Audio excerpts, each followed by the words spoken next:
30 তারিখে একটা video clip আমরা দেখেছি, সবাই ভাইরাল হয়ে গেছে, যে একটা লোক লোককে রাস্তার মধ্যে ফেলে মারধর করছে।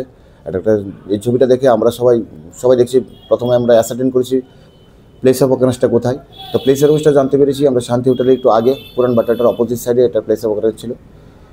তো এই ভিডিওটা দেখে তারপর আমরা ঘটনা জানতে পারে একটা প্রাথমিকভাবে আমরা যে ইনকোয়ারি করে ব্যাপারটা একটু জানতে পেরেছি।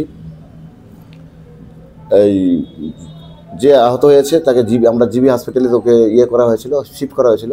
তো এই আহত ব্যক্তি থেকে জানতে পেরেছি যে ওনার নাম হলো গোবিন্দ দাস বৈষ্ণব, ওনার বাড়ি বিলুনিয়া কলেজ স্কোয়ারে। ওনার মা লক্ষ্মীরানী দাস বৈষ্ণব, ওনার বয়স 67 বছর। মা অসুস্থ ছিল, চিকিৎসার জন্য ওনার শান্তি হোটেলে থেকেছে। এখন 30 তারিখ ভোরবেলা ওনার মা খুব অসুস্থ হয়ে গেছে।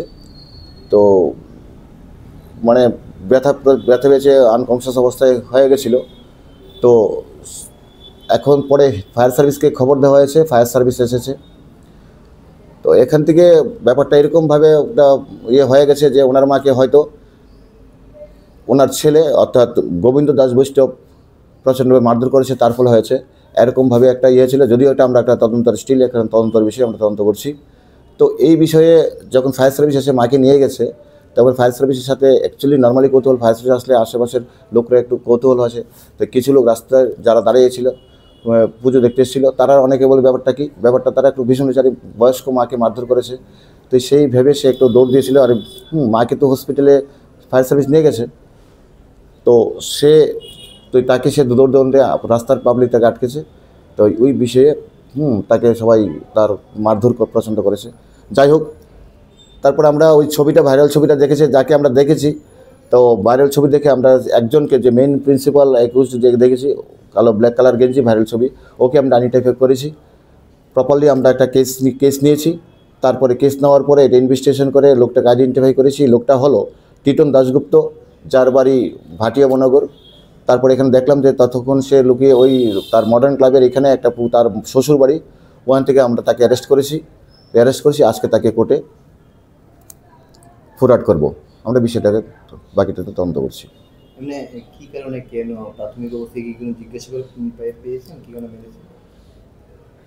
তাকে আমরা জিজ্ঞাসাবাদ করেছি। জিজ্ঞাসাবাদে বলছে স্যার ওকে দৌড় দিচ্ছে, পেছনে কয়েকজন মানুষ দৌড় দিয়েছে। তো একটা ব্যাপারটা সে কোনো কী করে ব্যাপারটা মাকে মারধর করেছে, কেন করেছে। তো এইসব দেখে সে বললো স্যার আমরা তো তাকে মারধর খুব বড় অফেন্স করেছে, এইভাবে তাকে মারধর করেছি। ওটা তার সে ওটা বললো। না, এখন বাকি আরেকটা লোককে ছিল যে সাদা চুল, আরেকটা চোখ ছিল, এখনও কেউ এই লোকটা বলতে পারেনি। তো তাকে জিজ্ঞেস করলাম, না স্যার উনিও তো আমার মতো আমিও দাঁড়িয়েছি, ওই লোকটাও দাঁড়িয়েছিল। তো ওই লোকটাকে এখনও অবধি আইডেন্টিফাই হয়নি, কেউ বলতে পারেনি। তো আমরা একটা ইনভেস্টিগেশন চলছে, ওই লোকটাকে আইডেন্টিফাই করলে আমরা ওই লোকটাকে আমরা অ্যারেস্ট করে কোর্টে পাঠাবো।